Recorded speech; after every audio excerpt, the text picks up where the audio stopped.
Bonne arrivée à notre culte de louange, je crois, et d'adoration, le deuxième de l'année 2025.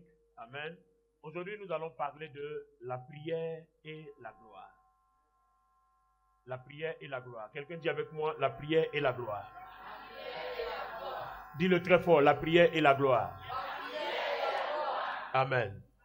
Alors, nous allons aller dans le livre de Luc, le chapitre 22, à partir du verset 37 jusqu'au verset 45. On va s'arrêter au 44. Donc Luc 22, 37, 44. La version Bible du Semeur. Alors, car il est écrit, il a été mis au nombre des criminels, et cette parole doit s'accomplir pour moi. Car tout ce qui a été écrit de moi va s'accomplir. Le verset 39. Alors il sortit et se dirigea comme d'habitude vers le mont des Oliviers. Ses disciples s'y rendirent aussi avec lui. Quand il fut arrivé, il leur dit, priez pour ne pas céder à la tentation. Puis il se retira à la distance d'un jet de pierre, se mit à genoux et pria ainsi, ô Père, si tu le veux, écarte de moi cette coupe. Toutefois, que ta volonté soit faite et non la mienne.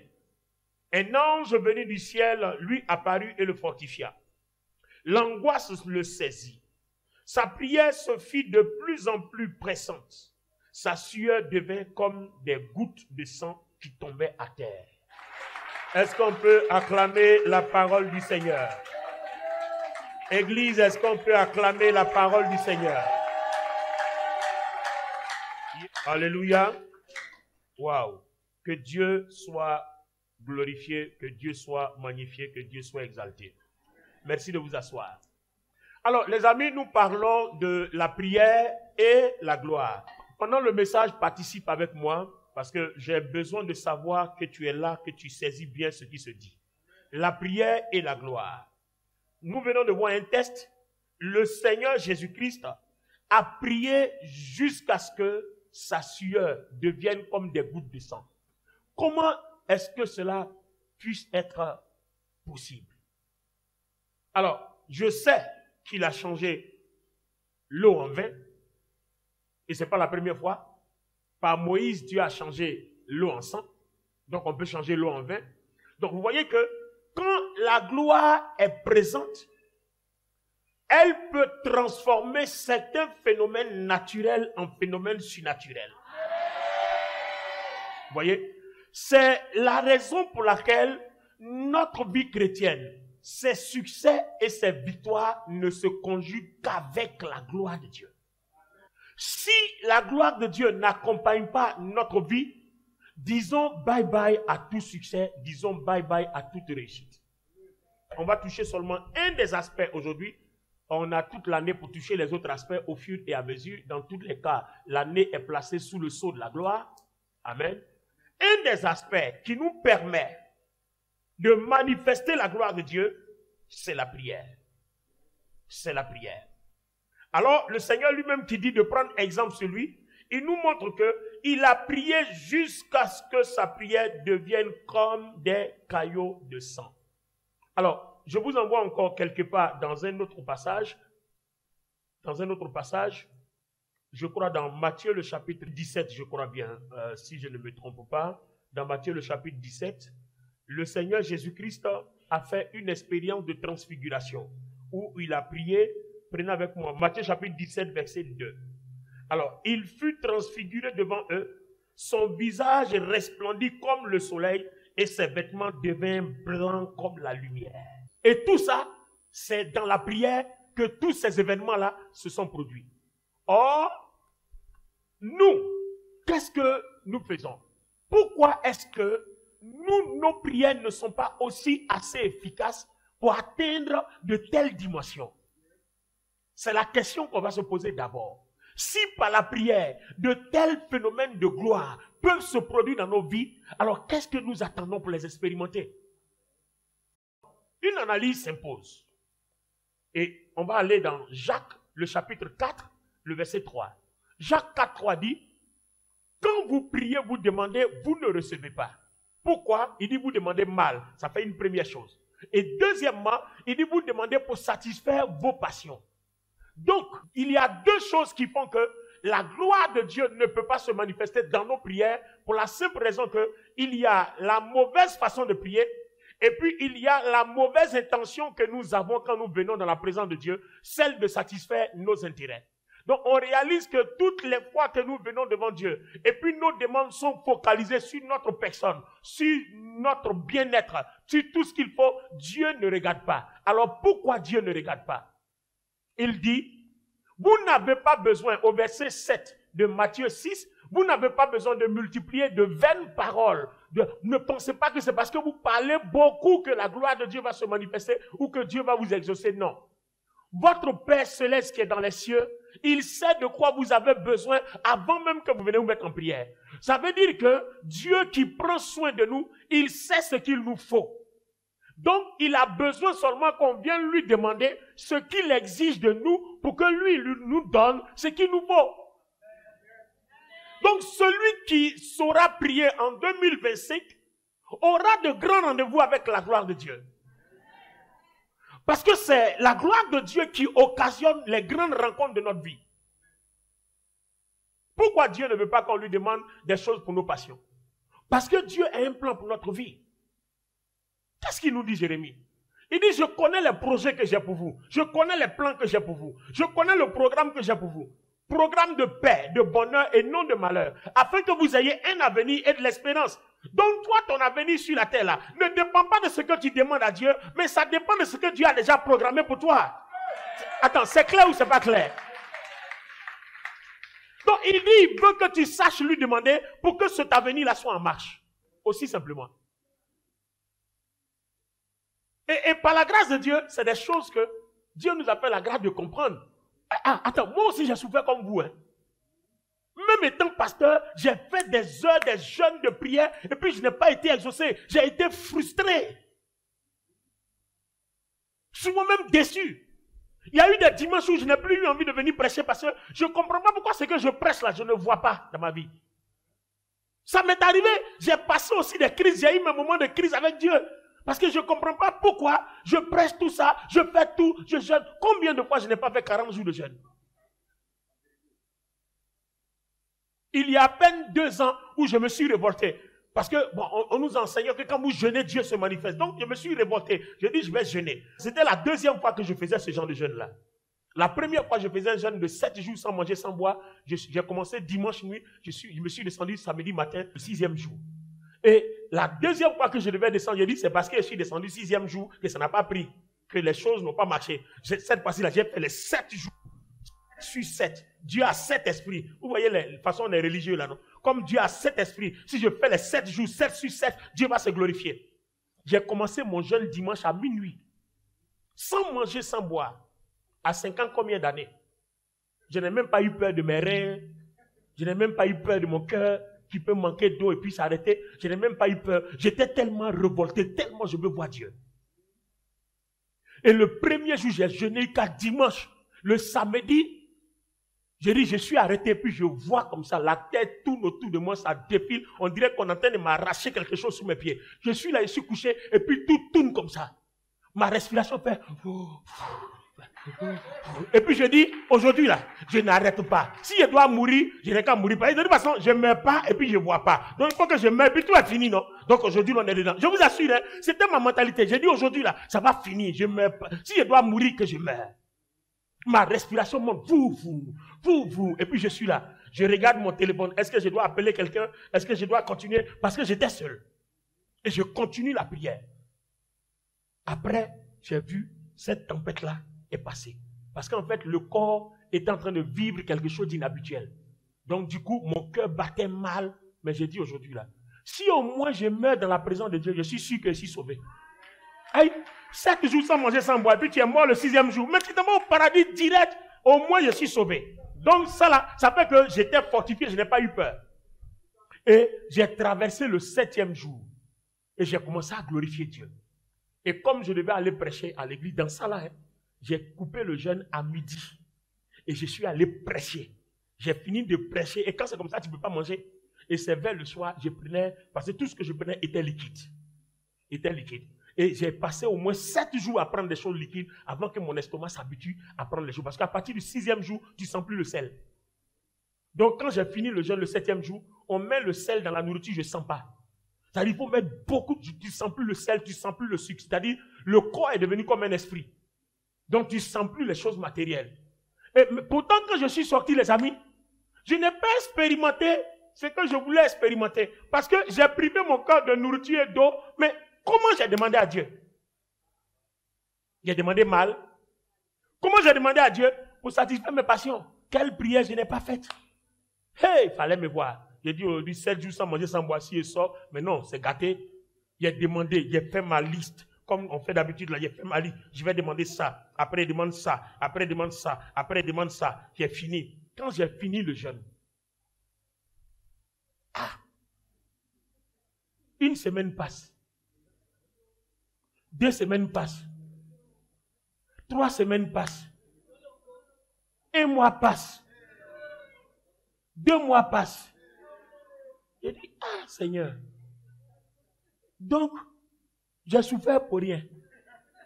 Non, c'est un jeune. Donc, n'allez pas essayer si vraiment Dieu ne vous a pas appelé là-bas. Hein.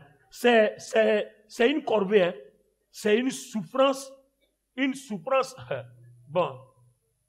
Bien, je ne veux pas dire ce que je veux dire là, mais c'est une souffrance. L'adjectif là n'est pas bon. Amen. C'est une corvée. Et je suis là, je pense, j'étais devenu mince sec comme ça. Et j'ai même appris, certains de mes ennemis qui attendaient ma mort disaient que j'avais le cancer. Ça s'est propagé même. Les gens même m'ont appelé. Ah oui, docteur, c'est comment? On nous a dit que tu as le cancer. Il dit, j'ai le cancer. Quoi? Cancer? Quel cancer? Moi, j'ai cancer. À cause de quoi? Pourquoi il y a avoir cancer? Je n'ai pas de cancer. Même s'il y a cancer, même après 7 jours, là, il va disparaître. Dieu va le brûler là-bas. Au moins ça seulement là. Donc, vous savez, souvent, pour avoir ton ennemi, il faut lui dire ce qu'il veut attendre. Et puis, je leur ai dit, mon cholestérol est monté. J'ai le cholestérol. Donc, le docteur m'a mis sous régime. Donc, ils étaient contents. Il va mourir beaucoup, il fait l'hypertension. Moi seul, je sais ce que j'ai fait. Parce que si je dis à l'ennemi que j'ai fait un jeûne de 7 jours, il sait que quand on sort là, on est puissant, l'ennemi va aller se préparer. Donc, je leur ai dit, non, c'est le cholestérol qui est monté. Donc, il faut aller répandre le cholestérol. Et puis, effectivement, ça s'est répandu. Hein. Non, il a le cholestérol, de tout. Il dit, non, l'homme. J'ai dit l'homme. C'est pour ça que souvent, j'ai dit souvent, hein, quand tu entends les informations sur les gens là, il faut venir à la source. Hein, parce que souvent, on peut te donner ce que tu as envie d'entendre. Parce que moi, je ne sais pas pourquoi toi, tu ne penses pas à ta vie, et puis c'est ma vie, tu veux penser. Moi, il y a cancer. Il y a te dit, il y a cholestérol. Il faut envoyer ça où tu veux envoyer. Et c'est ce qu'ils ont envoyé. Donc, ils ont envoyé cholestérol. Moi, je suis resté dans mon jeûne. Voilà. Donc, pendant que l'ennemi est en train de chercher à gauche, moi, je suis dans une autre dimension. Alors, les amis, la frustration dans laquelle je suis rentré a fait que j'ai réfléchi. Et puis, j'ai pris un autre moment. J'ai dit, cette fois-ci, je m'en vais demander à Dieu ce qui ne va pas. C'est pendant cette prière-là que le Seigneur me dit, c'est la mauvaise façon de prier. Alors que tout le temps là, j'ai enseigné sur la prière, j'ai enseigné sur le jeûne, j'ai enseigné tout ça. C'est la mauvaise façon de prier. Et puis tout ce que tu as demandé là, je ne suis même pas dedans. Tout ce que tu as demandé pour toi et tout ça, c'est pas pour ça que je t'ai envoyé sur la terre. Et donc j'ai changé. Ah ben oui, je suis en train de te dire quelque chose qui s'est passé dans ma propre vie. C'est-à-dire je ne rencontre pas le témoignage de quelqu'un. Je raconte ce que moi-même j'ai vécu pour que tu comprennes que c'est tellement vrai.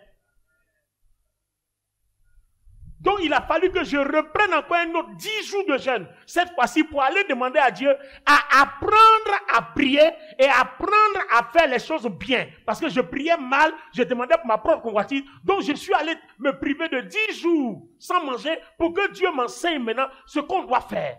Et c'est comme ça que la révélation que je t'enseigne maintenant est arrivée.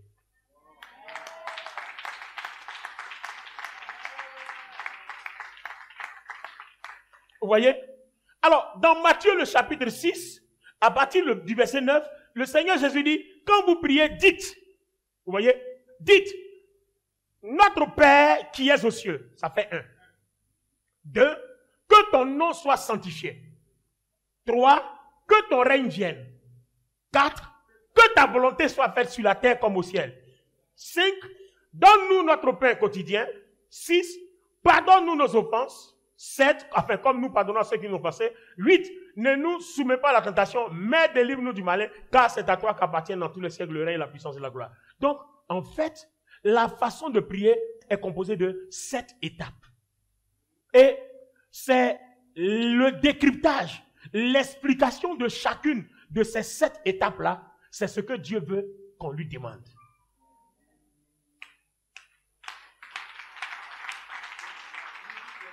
Vous comprenez?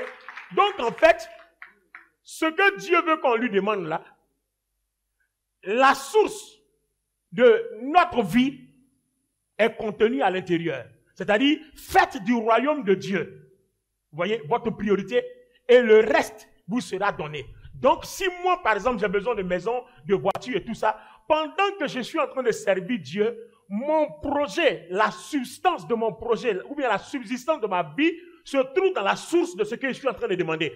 Donc, ce n'est pas parce que je demande une voiture que Dieu me donne une voiture, mais c'est parce que je suis disposé pour que le royaume de Dieu soit en marche à travers moi, que Dieu met la voiture à ma disposition. Vous comprenez maintenant? Alléluia. C'est-à-dire, avant, on prêchait pour avoir un grand ministère, alors qu'il faut prêcher pour que les gens soient d'abord transformés, pour que Dieu te donne un nom. Avant, tout ce qu'on faisait, c'était pour remplir nos églises, tout ce qu'on faisait, alors que c'est quand tu donnes le vrai message que Dieu commence à attirer les gens, parce que les gens que Dieu va attirer vers toi sont des gens qui vont aller au ciel, mais il ne va pas attirer vers toi des gens que tu vas envoyer en enfer. Alors, quand il a fini de me raconter tout ça là, les amis, tout a changé. Je me suis levé, et nettoyé mes fesses, et me suis assis et dit, bon, nouvelle résolution, nouvelle manifestation. Et puis il dit au Seigneur, l'étape suivante c'est quoi? Il dit, c'est la gloire. Vous voyez? C'est à partir de là qu'il m'a dit, prêche ma grâce. Et c'est quand j'ai commencé à obéir, à prêcher la grâce, et puis les choses ont commencé à s'accélérer, et tout ce que je cherchais de Dieu là, moi aussi j'ai commencé à voir. Dans le secret, j'ai commencé à avoir des rencontres, des contacts, j'ai commencé à voir des choses, j'ai commencé à voir des machins et tout ça. Vous voyez, les choses ont commencé à se réaliser, Dieu a commencé à faire certaines choses, et c'est comme ça que beaucoup de déblocages ont commencé à se faire. Alléluia. Par exemple, je vous donne un exemple, hein. Regardez bien. Je prends la partie 1.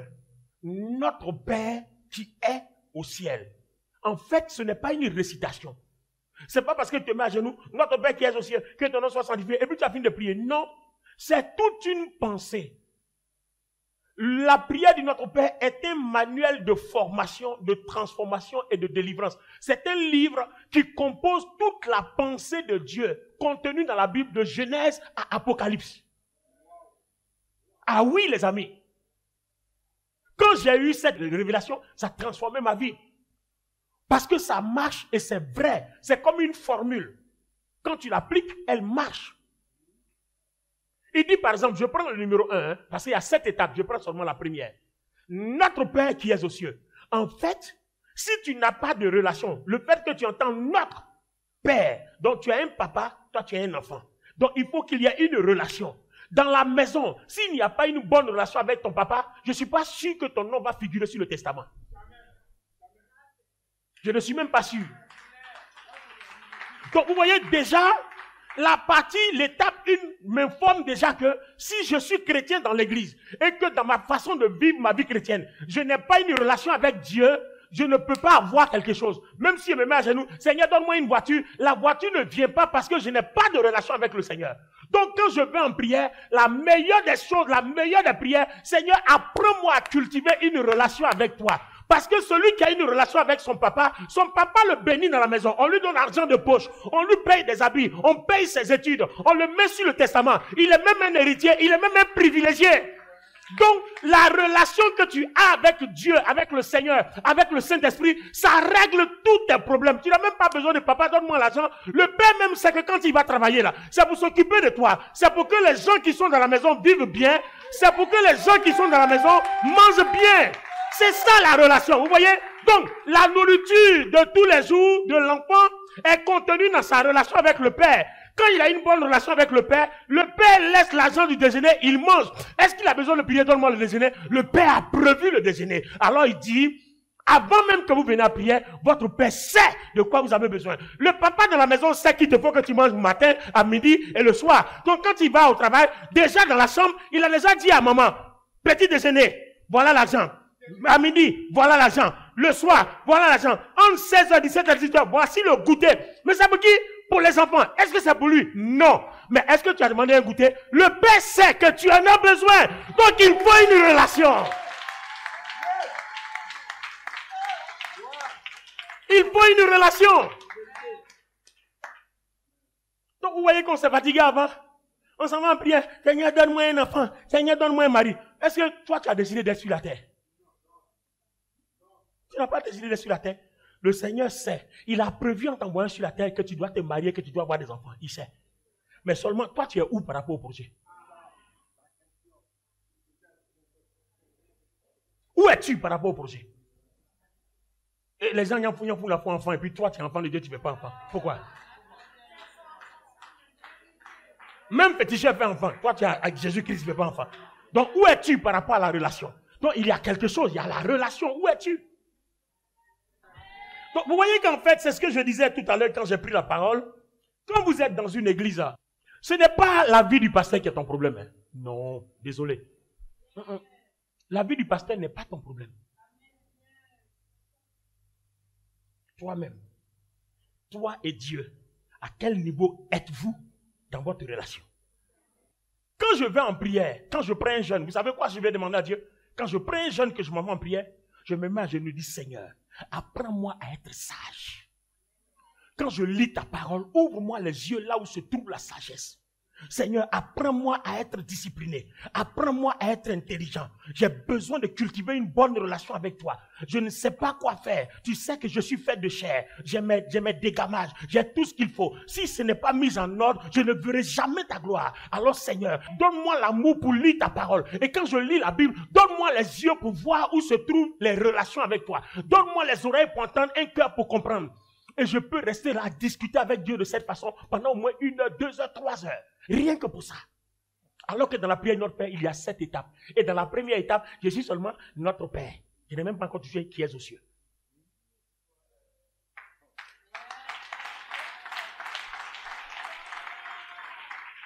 Donc, vous voyez pourquoi on n'expérimente jamais la gloire. Sinon, la gloire là, elle est en nous. Mais on ne l'expérimente pas. C'est-à-dire, nous avons quelque chose qui est endormi. C'est comme une bombe qu'on a lancée qui n'a pas explosé. Et puis c'est resté enfoui dans le sol. C'est endormi. Il faut qu'on aille réveiller pour que l'explosion se fasse. Il faut réveiller. Donc on ne voit pas parce qu'on prie mal. Regardez le Seigneur Jésus, comment il s'est prié. Jusqu'à ce que des phénomènes de gloire commencent à se poser. La sueur qui sort de son corps est comme du sang. Il prie jusqu'à ce qu'il est transfiguré. La gloire descend sur lui. Et son visage est illuminé. L'aspect de sa robe change de couleur. Ça devient toute blanche. Waouh! La prière. Donc vous voyez qu'il ne suffit pas de prier. Il faut savoir prier. Et puis pour quelle intention tu es là? Pour quelle raison tu es là? Prenons maintenant le deuxième cas. On est dans notre Père. Hein? Là, la relation. Maintenant, notre Père, maintenant on dit, qui est aux cieux. Et quand on dit tu es aux cieux, faisons un petit décryptage. Toi, tu es humain. Tu es sur la terre. Lui, il est au ciel. Ça veut dire que tu dois apprendre à comprendre que la Bible dit que tout ce qui est naturel tire sa substance du ciel. Donc, si tu vis, c'est parce que le ciel te donne la grâce que tu vis. Le jour où tu vas couper avec le ciel, c'est fini. Tu ne pourras plus et tu n'auras plus rien. Donc, il va falloir que nous, dans la peau humaine, on puisse avoir une connexion avec le divin. Donc, le naturel et le surnaturel. Je suis un être humain, je dois apprendre le langage surnaturel. Je dois comprendre ce que telle chose veut dire spirituellement. C'est-à-dire, je ne peux plus vivre ma vie chrétienne charnellement, mais je dois la vivre spirituellement. Comment faire? Alors je rentre en prière. Seigneur, tu sais très bien que j'entends quand on me parle de mes oreilles physiques, mais je veux entendre quand on me parle dans mes oreilles spirituelles. Quand tu me donnes un songe, j'ai besoin de discernement pour expliquer tout ça. Donc le langage, le décodage des choses spirituelles là, il faut que je comprenne ça. Regardez, par exemple, quand vous parlez un chou, vous avez fait quoi? Lui, il a compris. Hein? Toi, tu as compris. Mais tu ne peux pas comprendre parce que tu n'as pas appris. Donc, celui qui est malentendant, il va aller à cette école-là pour apprendre. Donc, vous voyez que la prière devient une école de formation, une école de transformation et une école de délivrance. Donc, on ne va pas en prière pour aller recevoir, non. On va en prière pour se faire former, pour être transformé, pour être délivré, pour que Dieu, à son tour, mette à notre disposition ce qu'il faut pour réussir, lui, son projet. Et quand on réussit son projet, nous sommes en train de réussir les nôtres parce qu'il dit, l'ouvrier mérite son salaire.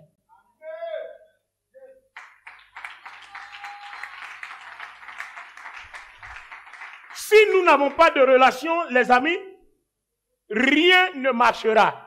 Vous voyez, on prie beaucoup, on reçoit peu. Et là, je n'ai même pas encore fini le décryptage de la partie 1 de notre Père, qui fait une partie qui est aux cieux. Si je veux te faire un décryptage, on peut écrire un livre là, sur la partie 1 de notre Père qui est aux cieux. Donc vous voyez que celui qui sait faire la prière de notre Père, par la récitation, celui-là peut passer des heures et des heures dans la prière. Vous allez voir que vous allez aimer prier, vous n'allez plus vous lasser dans la prière.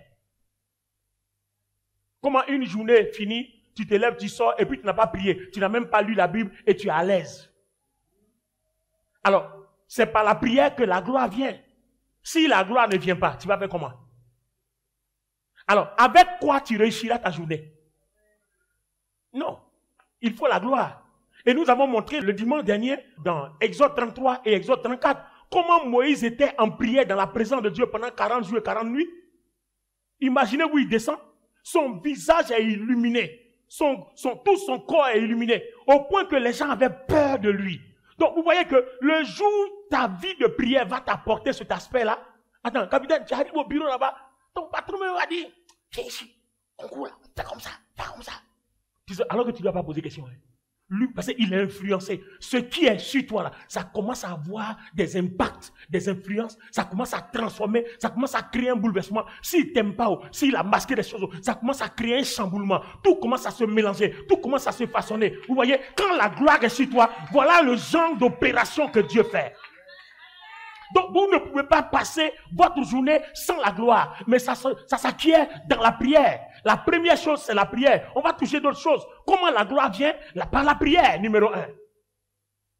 Et la prière, c'est quoi? Savoir prier, et puis prier pas pour nous, mais pour autre chose, pas pour Dieu. Alléluia. Alors, vous allez voir que dans le processus de ce que nous sommes en train d'apprendre, on va apprendre le décryptage de la prière. C'est-à-dire, on va prendre élément par élément.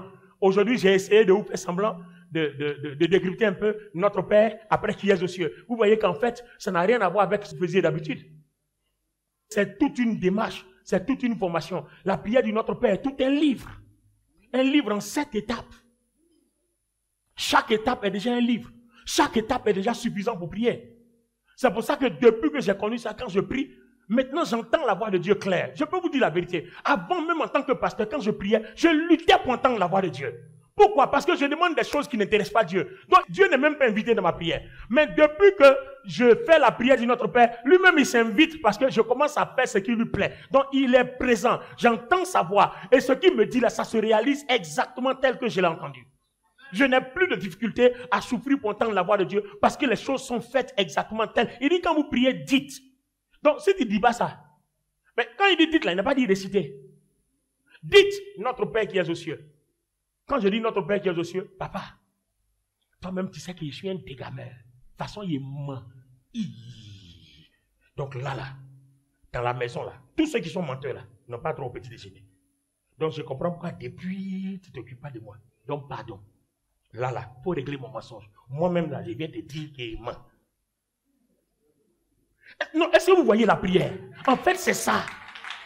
Est-ce que vous voyez la prière? C'est ça. Moi-même là, je t'informe, hein, si tu ne fais rien, en tout cas, je suis impudique. Si tu n'as rien fait, il ne faut pas dire, si je ne suis pas sauvé, c'est qui est responsable. Tu as dit de venir te demander. Il dit demandez et vous recevez. Nous, on pensait qu'on demandait voiture, alors qu'en fait, je dois demander ma transformation pour que voiture arrive. Donc, transforme-moi. Et tu vas me transformer de quoi? Je suis impudique, je me masturbe, je fume drogue, je suis alcoolique. Je ne peux pas. Toi-même, tu sais que je ne peux pas. Si tu n'as rien fait, je suis mort. Et puis tu rentres dans l'adoration. Tu rentres en adoration. Tu rentres en adoration. Tu chantes, tu pries. Tu chantes, tu pries. Tu chantes, tu pries. Seigneur, délivre-moi. Voici mon corps. Je te soumets ma chair. Délivre-moi. Voici mon défaut. Voici mon problème. Délivre-moi. Si tu ne fais rien, je ne peux pas. Je ne suis pas béni parce que je n'ai pas de relation. Dans la maison, là, tous ceux qui ne sont pas impudiques, là, ils ont à manger. Sauf moi seul. Donc, délivre-moi pour que je mange aussi. Les amis, voilà la prière. La prière, c'est pas donne-moi l'argent, donne-moi du travail, donne-moi ceci, non? Qui va te donner du travail? Quand tu es un enfant, tu es à la maison, tu es impoli, tu ne respectes pas ton papa, on te donne du travail. On te donne l'argent. Pourquoi? Hein? On dit, va payer du pain, tu ne vas pas. Et puis les autres viennent payer le pain, puis toi, tu viens t'asseoir, tu as mangé. Tu es dans la maison là-bas, ta maman dit, il faut préparer, tu ne prépares pas. Et puis tu es couché là-bas, tu dors. Et puis à midi, tu viens t'asseoir à la table. Maman, où est la nourriture là? Mais on va te gifler, on va t'engager bien. Où est la nourriture? Tu ne sais pas qu'on prépare avant d'avoir la nourriture. Donc vous voyez, quand vous ne faites rien dans la maison de ton papa, il ne faut pas attendre que ton papa vienne te donner la récompense. Donc, nos bénédictions sont les récompenses, le fruit et le résultat de notre formation, de notre transformation et de notre délivrance. Toute bénédiction est le résultat de quelque chose. C'est pour ça qu'à l'église, tu dois chercher ta transformation. C'est la chose la plus importante. Cherche ta délivrance. C'est la chose la plus importante. Quelqu'un peut utiliser ton passé pour te poursuivre, c'est pas grave. Mais pendant qu'on parle de ton passé, aujourd'hui, tu n'es pas la même chose. Ben oui. Tu n'es pas la même chose aujourd'hui. Parce que la fin de toute chose vaut mieux que son commencement. Moi, j'ai pris des jours de jeûne de prière devant Dieu. Je me suis repenti pour les faux messages que j'ai prêchés. Parce qu'aujourd'hui, là où je suis, avec tout ce que je sais, il y a certains de mes messages que je n'écoute plus. J'ai même effacé certains des réseaux sociaux parce que ce n'était pas bon pour le corps de Christ. Je vous le dis humblement. Sans faux fuyant. Au contraire, par cette repentance-là, Dieu va me pardonner, il va me bénir. Alléluia. Ben oui. Il y a certains messages qui n'étaient pas bons parce qu'on n'a pas enseigné la bonne manière aux chrétiens d'hériter des merveilles que Dieu a mises à notre disposition. Mais aujourd'hui, si tu écoutes mon message, tu es à la bonne place. Ça, je peux te le garantir. Si tu écoutes mon message aujourd'hui, tu es à la bonne place, je peux te le garantir. C'est là aussi que j'ai compris qu'en fait, la formation d'un pasteur avant de le mettre sur le terrain doit être privilégiée. On ne peut pas jeter les gens comme ça sur le terrain. On ne peut pas jeter les gens comme ça sur le terrain. C'est un suicide. Je parlais avec un pasteur dans la semaine qui m'informait que Dieu lui a fait une révélation. Il a vu plusieurs pasteurs qui sont en enfer à cause de leur prédication, qui n'étaient pas bonnes. Plusieurs pasteurs en enfer à cause des prédications qui ne sont pas bonnes. C'est-à-dire, quand tu as balancé quelque chose, que les fidèles prennent, ils s'en vont avec. Mais c'est à cause de toi qu'ils sont déformés. C'est à cause de toi qu'ils n'ont pas eu le ciel. Donc, toute leur malédiction tombe sur toi. C'est pour ça qu'il ne faut pas être pressé pour prêcher. C'est dangereux. Avis au prédicateur. C'est pour ça que j'ai dit maintenant, dans cette église, le message que je prêche, c'est ce que les pasteurs relaient. Un pasteur ne prêche pas autre chose. Ce que je prêche là, c'est dedans. Dieu me donne une direction, tout le monde prend ça et puis on prêche. Pour ne pas que dans l'église que je dirige là, il y ait des messages bizarres à contre-courant et puis des messages contradictoires. Non. Par exemple, là, je suis dans la prière. Tous les pasteurs sont dans la prière. Tout le monde est dans la prière. Le jour où je change, tout le monde change. Et on suit la direction de janvier jusqu'à décembre. Parce que Dieu donne une direction. Et puis tout le monde suivait Moïse. On s'en va. Quand Moïse s'arrête, tout le monde s'arrête. Quand Moïse parle, tout le monde parle. Vous voyez? Alors, regardons un peu. Si Moïse, qui sort de la présence de Dieu, la gloire de Dieu l'enveloppe. Jésus-Christ aussi sort de la présence de Dieu, la gloire de Dieu l'enveloppe. Et puis le Seigneur dit, si vous priez, la même chose va vous arriver. Alors, les amis, donc, on va apprendre à prier et on va prier pour ne pas satisfaire nos convoitises. Parce que les éléments qu'on doit demander dans la prière, là, c'est ce que Dieu a dit. Il dit, si vous priez, demandez une bonne relation avec moi. et vous serez bénis dans la maison. Si vous priez, demandez la compréhension et la connaissance des choses spirituelles. Notre Père qui est aux cieux.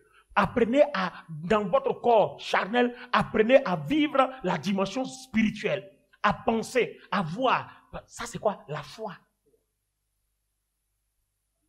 Ne marchez plus par votre chair, mais marchez par la foi. La dimension spirituelle des choses. Oh, c'est quoi? C'est la connaissance des choses célestes. Affectionnez-vous aux choses d'en haut et non à celles qui sont sur la terre. Donc, pendant que tu es sur la terre, on te demande de t'affectionner aux choses qui sont en haut. Alors, les amis, est-ce que vous comprenez un peu? Ça veut dire que quand je vais dans la prière, Dieu veut que je demande à apprendre à entendre sa voix. Dieu veut que je demande à apprendre à comprendre les Écritures. Parce que si tu comprends les Écritures te montreront où se trouve la gloire de Dieu. Alléluia.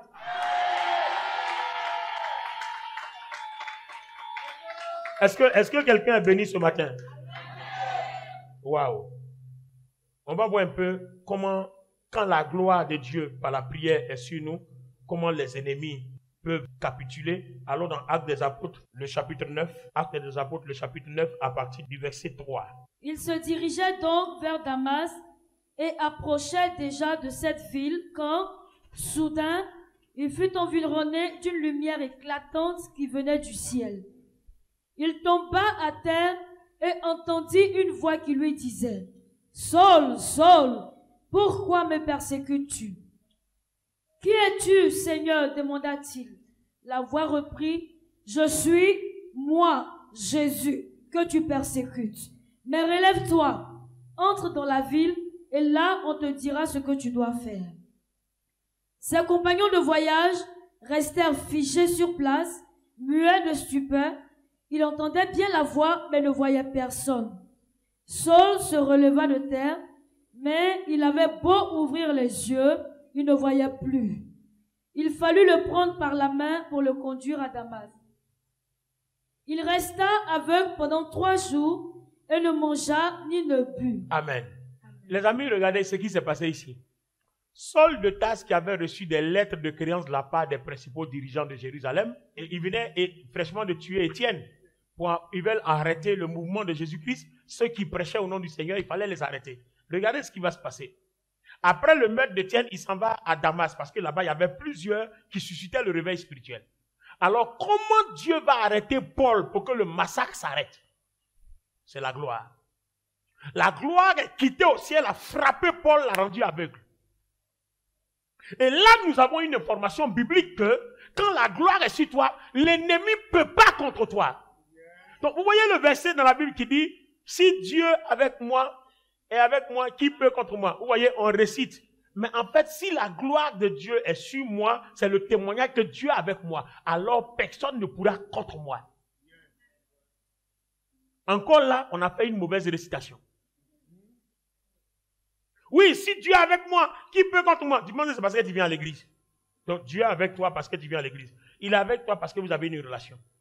Il est avec toi parce que tu as la foi. Tu sais opérer dans le surnaturel.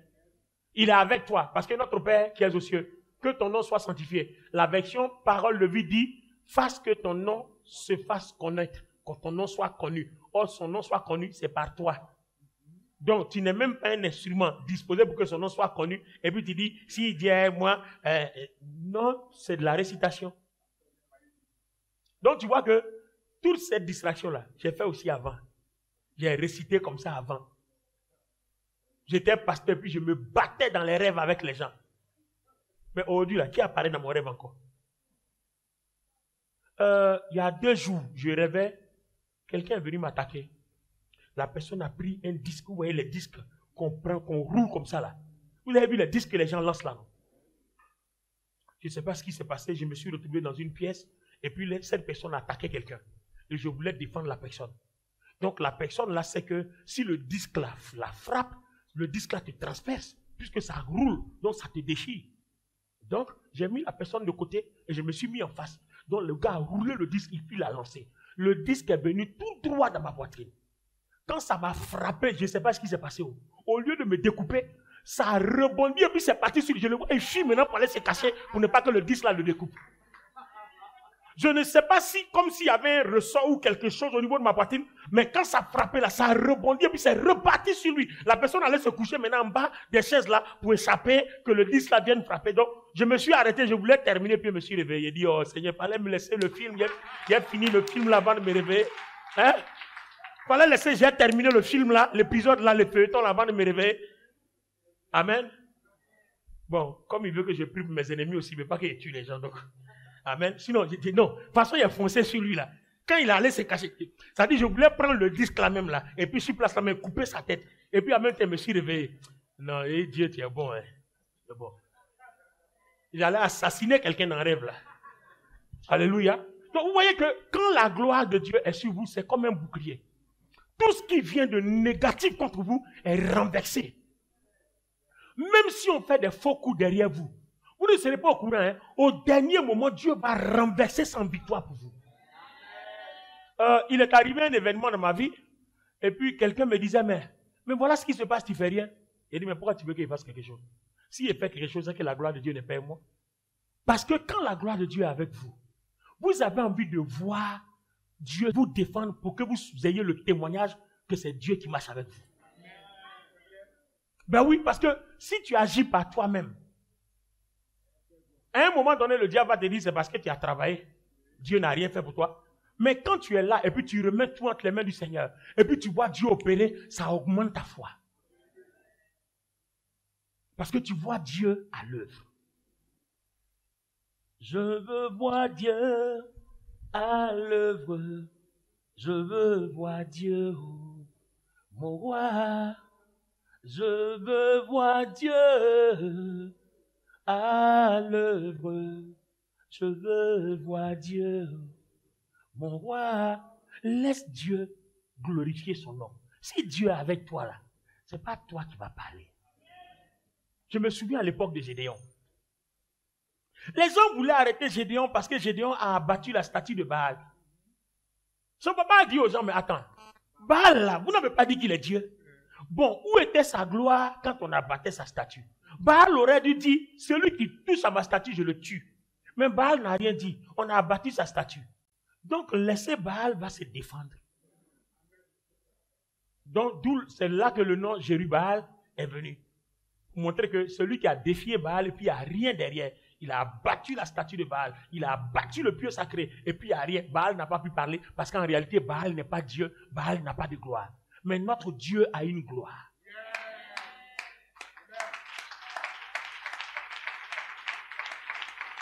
Je dis, notre Dieu a une gloire.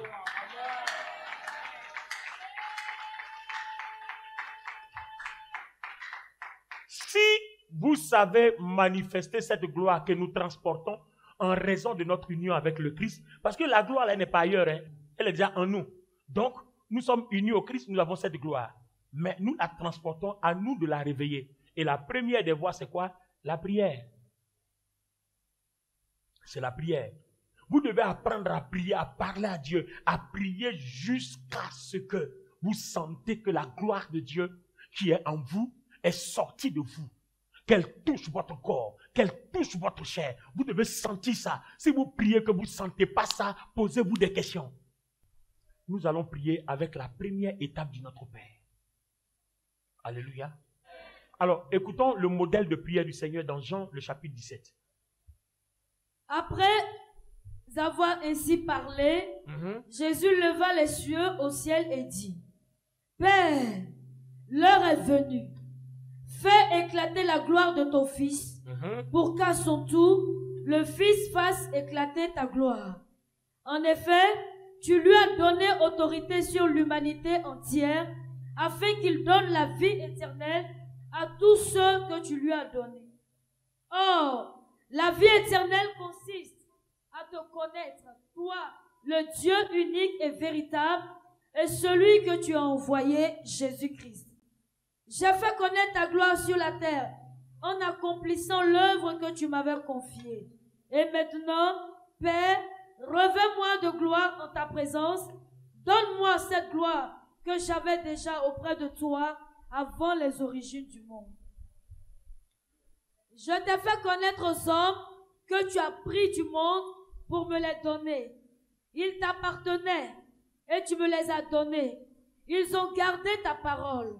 Maintenant, ils savent que tout ce que tu m'as donné vient de toi, car je leur ai transmis fidèlement le message que tu m'avais confié. Ils l'ont reçu. Aussi ont-ils reconnu avec certitude que je suis venu d'auprès de toi, et ils ont cru que c'est toi qui m'as envoyé. Je te prie pour eux. Je ne te prie pas pour tout le monde, mais pour ceux que tu m'as donnés, parce qu'ils t'appartiennent. Car tout ce qui est à moi est à toi, comme tout ce qui est à toi est à moi. Ma gloire rayonne en eux. Bientôt, je ne serai plus dans le monde, car je vais à toi, mais eux, ils vont rester dans le monde. Père Saint, garde-les par le pouvoir de ton nom, celui que tu m'as donné, pour qu'ils soient un comme nous le sommes. Aussi longtemps que j'étais parmi eux, je les ai gardés par le pouvoir de ton nom, ce nom que tu m'as donné. Je les ai protégés et aucun d'eux ne s'est perdu, sauf celui qui devait se perdre pour que s'accomplisse l'écriture. À présent, je retourne auprès de toi et je dis tout cela pendant que je suis encore dans le monde pour qu'ils possèdent en eux cette joie qui est la mienne, une joie parfaite. Je leur ai donné ta parole et le monde les a pris en haine parce qu'ils ne lui appartiennent pas, comme moi-même je ne lui appartiens pas. Je ne te demande pas de les retirer du monde, mais de les préserver du diable. Ils n'appartiennent pas au monde, comme moi-même je ne lui appartenais pas. Consacre-les par la vérité. Ta parole est la vérité. Comme tu m'as envoyé dans le monde, moi aussi je les y envoie. Et je me consacre moi-même à toi pour eux, pour qu'ils soient à leur tour consacrés à toi par la vérité. Ce n'est pas seulement pour eux que je te prie, c'est aussi pour ceux qui croiront en moi grâce à leur parole. Je te demande qu'ils soient tous un. Comme toi, Père, tu es en moi et comme moi je suis en toi, qu'ils soient un en nous pour que le monde croie que c'est toi qui m'as envoyé. Je leur ai donné la gloire que tu m'as donnée, afin qu'ils soient un. Comme toi et moi, nous sommes un, moi en eux et toi en moi. Qu'ils soient parfaitement un, et qu'ainsi le monde puisse reconnaître que c'est toi qui m'as envoyé et que tu les aimes quand tu m'aimes. Père, mon désir est que ceux que tu m'as donnés soient avec moi là où je serai et qu'ils contemplent ma gloire, celle que tu m'as donnée parce que tu m'as aimé avant la création du monde. Père, toi qui es juste, le monde ne t'a pas connu, mais moi je t'ai connu et ceux-ci ont compris que c'est toi qui m'as envoyé. Je t'ai fait connaître à eux et je continuerai à te faire connaître pour que l'amour que tu m'as témoigné soit en eux et que je sois moi-même en eux. Quand vous avez entendu ce modèle de prière-là, vous n'avez pas vu que numéro 1, tous les éléments, les 7 éléments de la prière de notre Père sont à l'intérieur. Tous les 7 éléments. Il a montré qu'il avait une relation avec le Père. Il a montré qu'étant suite, il est connecté au divin dans le ciel. Il a montré que le nom du Père a été sanctifié. Il a fait connaître, il dit, j'ai fait connaître ton nom. Voyez, fasse que ton nom soit connu. Voyez, que ton règne vienne. Il dit, la gloire que tu m'as donnée, je leur ai transmis ça. En fait, toutes les étapes de la prière du Notre Père sont dans Jean 17. Ne perdez jamais de vue cette prière-là. Jean 17. Alléluia. Donc, oui, il n'a pas dit, donne-moi une maison sur la terre, donne-moi une voiture, donne-moi. Il savait exactement ce qu'il est venu faire sur la terre. Donc, toi et moi, durant toute notre existence, il y a quelque chose que nous sommes venus faire sur la terre. Donc, quand nous allons en prière, c'est pour demander à Dieu de nous révéler ce que nous sommes venus faire sur la terre. Il dit, le message que tu m'as donné, je l'ai transmis fidèlement. Ce que tu m'as dit de faire, je l'ai fait fidèlement. Et toi, est-ce que ta naissance est gratuite? Qu'est-ce qu'on t'a demandé de faire que tu n'as pas encore fait fidèlement? La raison pour laquelle tu tournes en rond et puis tu pries, Dieu ne t'exauce pas. Vous voyez? C'est tout ça qu'on appelle une relation avec Dieu. C'est ça la relation avec le Seigneur. Et c'est tout ça qu'on va chercher en prière. Seigneur, révèle-moi ce que je suis venu faire sur terre. Donne-moi la raison pour laquelle mon existence sur terre a un sens. Donc vous voyez qu'en fait la vie chrétienne, c'est pas se lever matin, se laver, venir à l'église, venir s'asseoir, louer et puis partir. Non, c'est toute une formation, c'est tout un enseignement, c'est tout un ensemble de choses. Donc si on n'est pas béni, ne cherche pas quelqu'un. Cherche la source en toi-même. Est-ce que ce que on m'enseigne là, est-ce que c'est ce que je dois faire? C'est ça le problème en fait. Alléluia. Peut-être tu peux parler de mon enseignement il y a peut-être 3 à 4 ans, mais 3 à 4 ans même c'est bon. Mais depuis décembre 2023 où j'ai commencé à prêcher la grâce, c'est exactement ces choses que Dieu veut qu'on enseigne à l'église. Et depuis ce jour-là, ma vie n'a plus suivi le même cap jusqu'aujourd'hui. Tout a été changé, tout a été transformé. Il y a des choses merveilleuses et glorieuses qui s'opèrent. On ne raconte pas tout. Alléluia. Il y a une sœur qui est en contact, qui est en Suisse, qui est en contact avec moi, avec laquelle je partage des enseignements. Mais aujourd'hui, elle te rend des témoignages pas possibles. C'est-à-dire, elle est tellement convaincue de mon ministère que, tellement elle est ancrée dans les messages.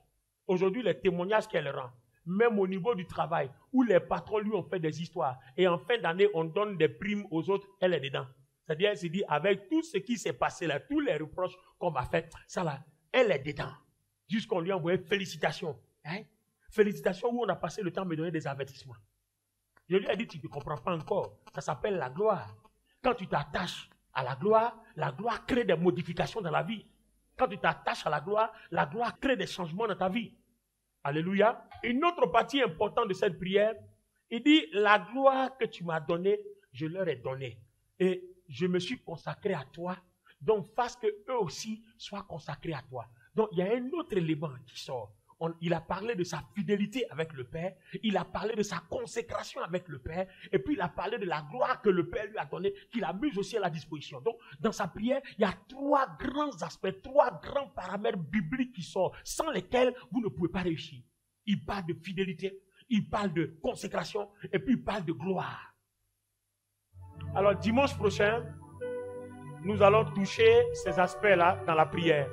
On va toucher la fidélité, on va toucher la consécration et on va toucher la gloire qui se manifeste après la fidélité et puis après la consécration. Alléluia. Parce qu'il dit, la gloire que tu m'as donnée, je leur ai donnée. Ça veut dire qu'on l'a déjà. Donc si c'est la gloire, la 3e partie, on l'a. Donc il nous faut 2 éléments pour réveiller. Fidélité et consécration. Au dimanche prochain.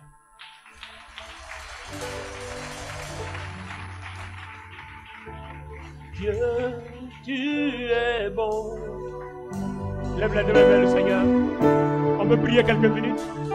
Dieu, tu es merveilleux.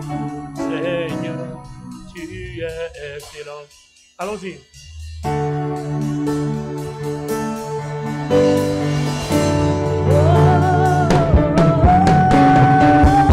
Est-ce que tu peux chanter avec nous ensemble?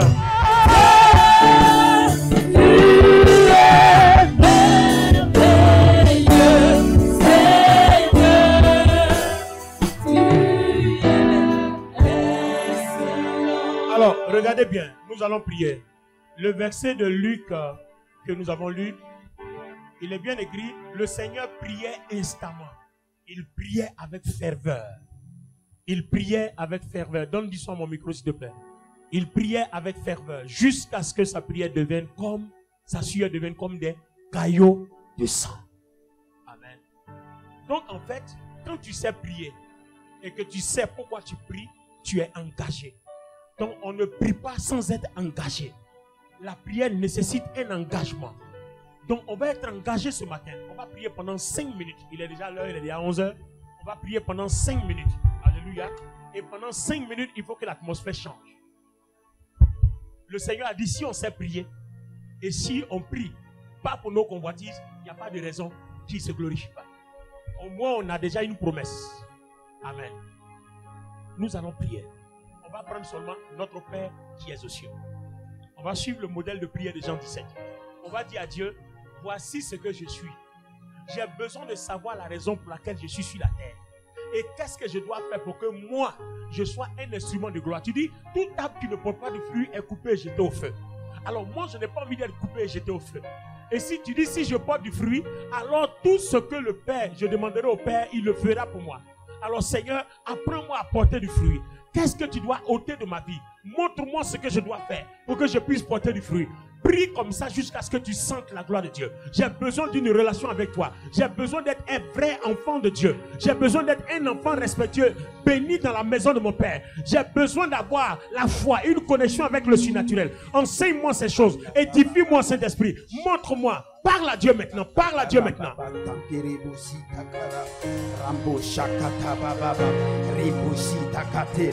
Donnez-nous du son pour ne pas qu'on entende les prières des gens. Prie. Parle au Seigneur.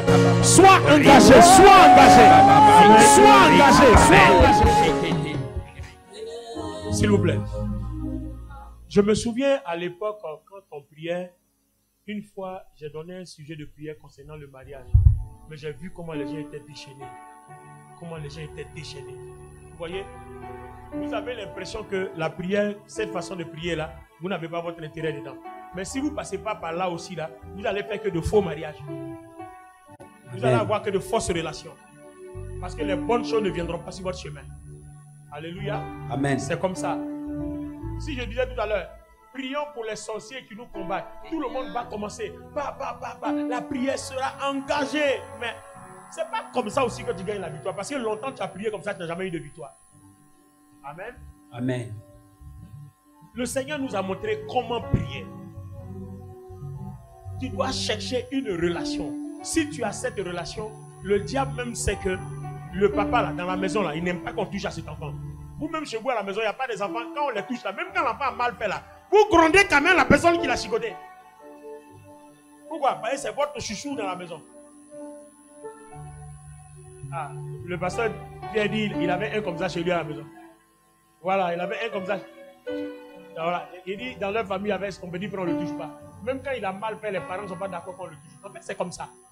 Donc, si vous devenez un ami de Dieu, le diable, même quand il passe là, parce que n'oubliez pas, tout ce que vous êtes là, Dieu représente ça spirituellement par une marque. Il y a un sceau qui est sur vous. Comme le dit Éphésiens 1, 13, 14. Il y a un sceau. Ça veut dire que quand le diable passe là, il sait ce qui est intouchable et il sait ce qui est touchable. Donc, ce n'est pas parce que tu as combattu le sorcier qui sera vaincu. Mais quand le sceau est sur toi là, lui-même il sait que s'il a touché à ta nourriture, il a eu problème avec le ciel. Notre Père qui est aux cieux. Donc, quiconque a touché ta vie a un problème avec le ciel. Alors, quand je dis prions, prions. Oublie ton pain quotidien, oublie ton mariage, oublie ton enfant, oublie ton travail, oublie ton argent, oublie ton voyage, oublie tout ce pour lequel vous priez là. Priez pour que Dieu manifeste sa gloire dans votre vie. Pour que tout soit réuni, pour que Dieu soit élevé, glorifié dans votre vie. Si vous faites ça là, vous allez voir voyage, vous allez voir tout ça. Parce que tout ça tire sa source de ce que tu es dans la prière. Je vous donne 5 minutes de prière.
Écoutez-moi s'il vous plaît.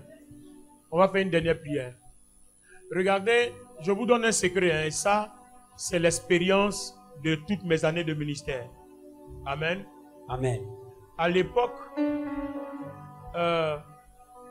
on était attaché à l'imposition des mains. C'est-à-dire, tant qu'on n'a pas touché ta tête, tu as l'impression que tu n'es pas exaucé, tu as l'impression que Dieu ne t'a pas visité. Et je peux vous garantir aujourd'hui, avec le niveau spirituel que j'ai, que c'est de la religion. Ce n'est pas parce qu'on touche ta tête que tu es forcément exaucé. Ça n'a rien à voir. En fait, on voit que dans la prière, tant que tu n'as pas eu de relation avec Dieu, tu n'es pas exaucé. Donc ça ne dépend pas de qui t'impose les mains, même que ce soit l'homme le plus onctionné de la terre, ça n'a rien à voir. Sinon, il suffisait d'une imposition de main et puis tout le monde va voir gros ministère ou bien va voir chose.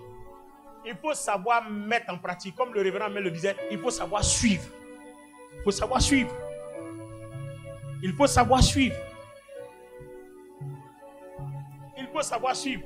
Je prends par exemple le cas de quelqu'un, on dit d'avoir une relation avec ton père. Toi, tu es dans la maison, et puis des gens qui insultent ton papa là, c'est eux tes amis. Comment ton papa là, tu vas avoir son affection? Ça ne marche pas. Ça dit que tu sois d'accord, que tu ne sois pas d'accord, c'est un principe que Dieu a déjà arrêté. Ça ne marche pas. C'est-à-dire tu marches, mais tu es en sursis. Il suffit de finir tout de suite le tabouret qui tombe en bas de tes pieds. Comment toi tu es dans ta maison, et puis les gens qui insultent ton papa là, c'est eux tes amis. Tu espères quelle gloire? Tu espères quelle gloire? Alléluia. Amen. Alors, regardez bien. L'exaucement, si vous lisez Jean 15, 16, il dit, ce n'est pas vous qui m'avez choisi. Moi, je vous ai choisi. C'est-à-dire, ça peut tout simplement dire que c'est pas parce que tu fais telle chose que ça marche, mais c'est quand tu fais comme je le veux là, c'est là que ça marche. Amen. Pourquoi il dit dans Jean 17, il dit, Père, ce que tu m'as demandé de faire là, je l'ai fait fidèlement. Amen. Donc la prière là, ce n'est pas l'exaucement, c'est pas parce que tu es venu à l'église ce matin, c'est bien. Mais quand tu vas partir, tu risques de repartir la même personne.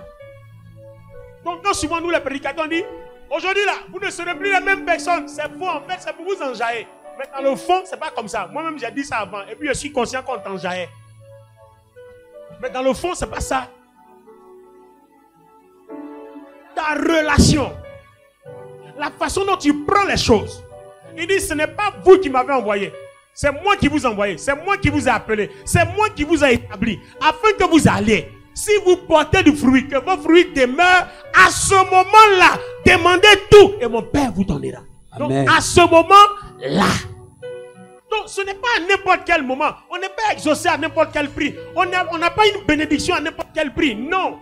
Le Seigneur Jésus dit, tous ceux qui ont tout abandonné pour me suivre, j'ai garanti pour eux ce qu'il faut pour que leur vie soit glorieuse.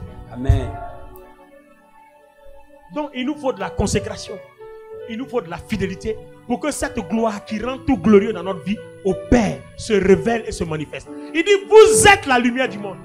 Mais on est la lumière. Mais pourquoi notre lumière ne brille pas? Mais il veut que notre lumière brille. Donc il faut savoir faire briller la lumière. C'est de ça qu'on va parler dimanche prochain. Savoir faire briller la lumière qui est en nous. Amen. C'est fort. Moi j'ai découvert ça et les choses ont changé. Savoir faire briller la lumière. Aujourd'hui là, j'écoute ça.